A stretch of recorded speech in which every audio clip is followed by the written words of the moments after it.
Imagine um mundo onde cada pequena peça sabe exatamente o que fazer para manter tudo funcionando. No coração de um tecido qualquer do corpo humano, a nossa protagonista, a célula saudável, segue sua rotina de sempre. Ela é uma unidade biológica madura e muito experiente, que nasceu de uma linhagem forte de células-tronco, que a ensinaram a ser exatamente o que ela é hoje. Sua função é clara e vital: manter a harmonia e o equilíbrio de todo o sistema. Durante o dia todo, ela processa nutrientes, gera energia através de suas usinas internas, as mitocôndrias, e se comunica de forma constante com suas companheiras ao lado. Tudo flui de uma maneira calma, coordenada e segura. No entanto, o perigo muitas vezes não vem com um barulho óbvio, mas com um disfarce químico perfeito que engana até os sistemas de segurança mais atentos da biologia.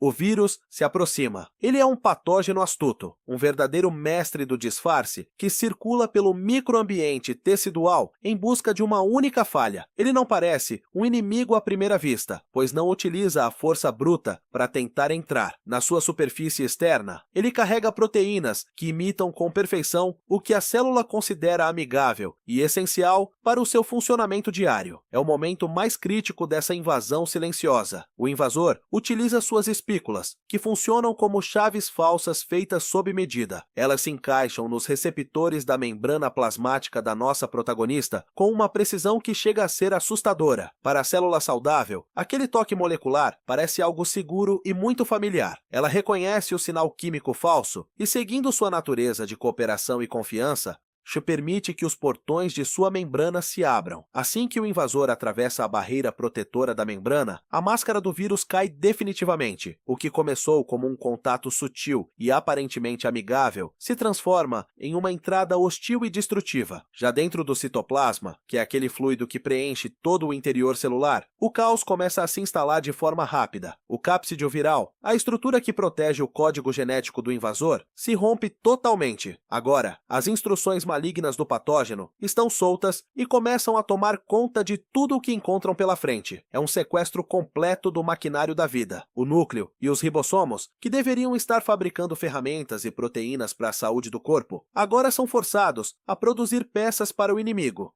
A célula saudável sente sua estrutura ser usada de forma errada, sendo obrigada a trabalhar contra si mesma. Mas o nosso organismo não é um sistema passivo que aceita a derrota sem lutar. No exato momento em que percebe a traição bioquímica, a célula saudável começa a reagir com os recursos que ainda consegue controlar. Não existem gritos ou barulhos, apenas química pura, rápida e muito eficiente. Ela ativa protocolos de defesa interna que foram aperfeiçoados por milhões de anos de evolução humana. A célula começa a liberar substâncias chamadas citocinas, que funcionam como pequenos alertas químicos de emergência. Elas viajam para fora, cruzando o espaço entre as células e avisando todas as células vizinhas de que o território foi invadido. É um sinal de socorro muito claro. Preparem-se, pois o inimigo está aqui dentro e é perigoso.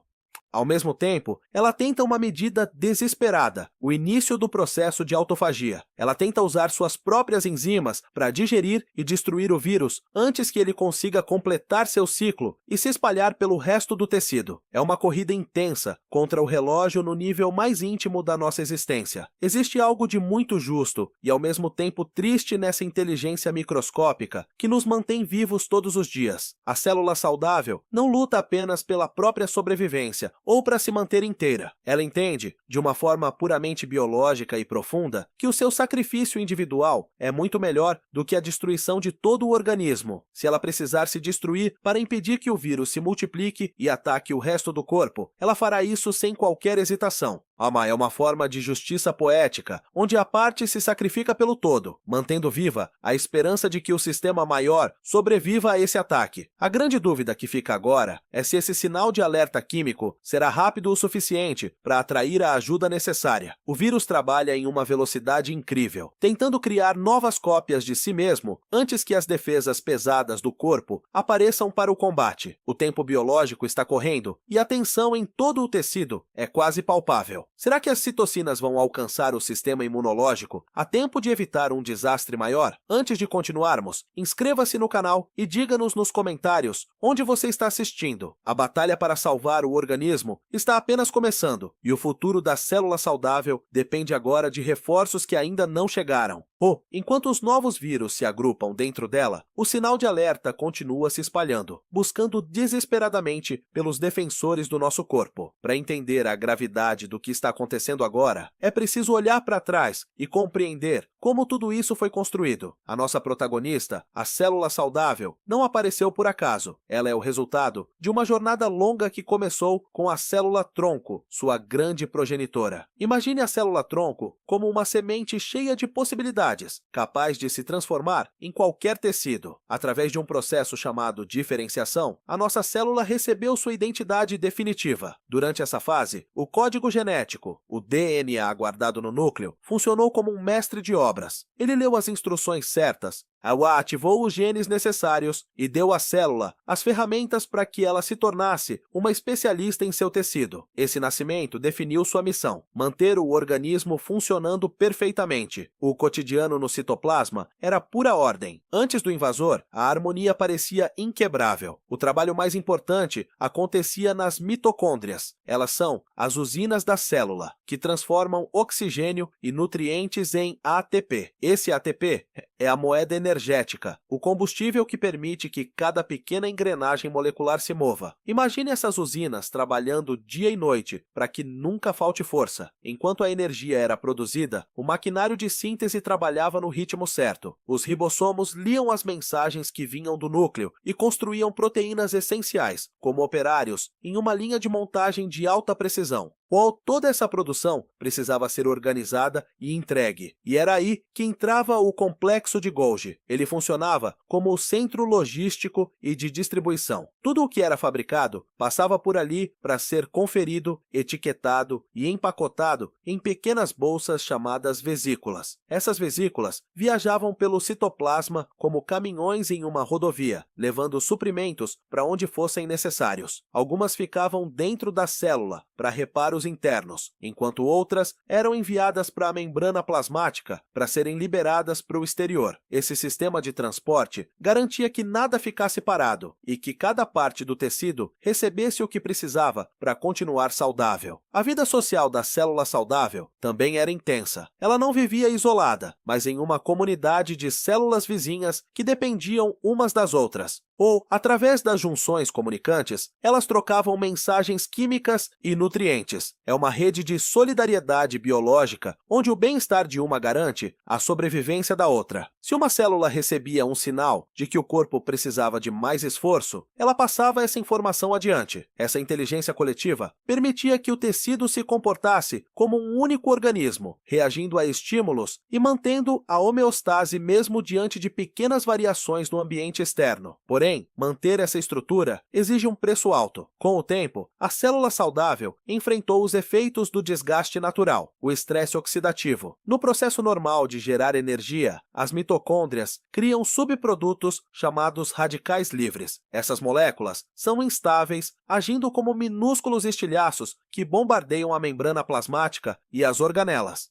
É uma poluição interna que tenta a cada segundo degradar a estrutura da célula. Para combater isso, a célula utiliza suas enzimas de reparo, que trabalham como mecânicos, tentando consertar um motor em funcionamento. Mas conforme os anos passam, esse trabalho de manutenção se torna mais pesado e cansativo. Essa tensão gerou o que os cientistas chamam de fadiga metabólica. Pequenos erros começaram a aparecer na tradução das proteínas, e os lisossomos, os centros de limpeza, ficaram sobrecarregados com o acúmulo de resíduos que não conseguiam processar com velocidade. A homeostase, aquele equilíbrio perfeito que definia a vida da nossa protagonista, começou a mostrar as primeiras rachaduras. A célula saudável ainda cumpria suas funções, mas o brilho da sua eficiência estava um pouco mais opaco. E foi exatamente essa erosão lenta e silenciosa da sua resistência que preparou o terreno para a tragédia. O vírus, com sua percepção aguçada para fraquezas químicas, encontrou uma porta que já não estava tão bem trancada quanto antes. O que era uma rotina de paz e produtividade estava prestes a se tornar um campo de batalha, onde cada falha do passado seria explorada pelo inimigo. Os sinais químicos disparados pela célula saudável finalmente alcançaram a corrente sanguínea, funcionando como um pedido de socorro urgente. No sistema imunológico, a resposta foi imediata. As primeiras unidades a chegar ao local do conflito foram os macrófagos. Esses defensores são grandes, robustos e têm uma função clara: patrulhar o tecido e fagocitar, ou seja, engolir qualquer coisa que pareça estranha ou perigosa. Eles começaram a limpar a área,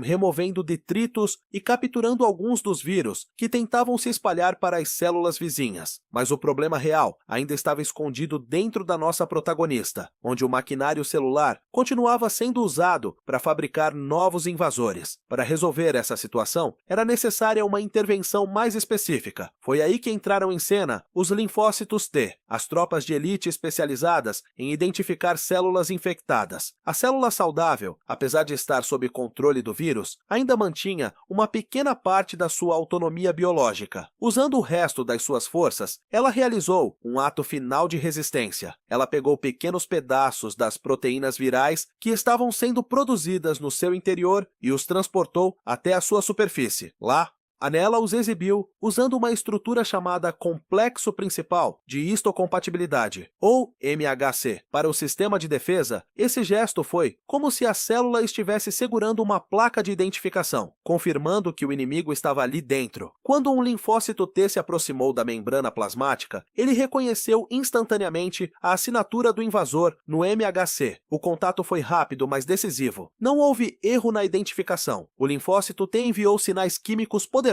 que funcionaram como uma ordem direta para a célula saudável. Essa ordem era clara. Era hora de encerrar o ciclo para proteger a comunidade tecidual. A nossa protagonista, que nasceu da célula-tronco e viveu uma rotina intensa de produção de energia nas mitocôndrias, agora aceitava o seu papel final no grande plano da vida.